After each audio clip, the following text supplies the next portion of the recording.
નમસ્કાર, star India TV ન્યૂઝમાં આપનું હાર્દિક સ્વાગત છે। આપ જોઈ રહ્યા છો સ્ટાર ઇન્ડિયા ટીવી ન્યૂઝ, સત્યની વાતે સત્યની સાથે।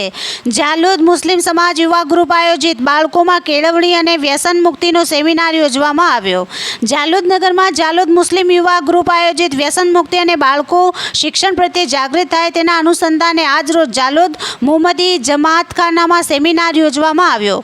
મુખ્ય મહેમાન જેઓએ અમદાવાદથી ડૉક્ટર એજાઝ શેખ અને ડૉક્ટર ઇન્દ્રિશ મુસા તેમજ સમાજના અગ્રણીઓ, મુસ્લિમ યુવા ગ્રુપના મેમ્બર, મોહસિને આઝમ ગ્રુપના મેમ્બર હાજર રહ્યા હતા। જેમાં ડૉક્ટર એજાઝ શેખ દ્વારા વ્યસનથી થતા નુકસાન અને ઘર બરબાદ થાય છે જેના અનુસંધાને સારું વક્તવ્ય આપ્યું અને ત્યાર પછી ડૉક્ટર ઇન્દ્રિશ મુસા દ્વારા બાળકોના શિક્ષણ પ્રત્યે અને સ્કોલરશિપ માટે સમજણ આપી સેમિનારનું સમાપન કરવામાં આવ્યું હતું। Star India TV news Jhalod reporter Pankajbhai Pandit, જિલ્લા દાહોદ।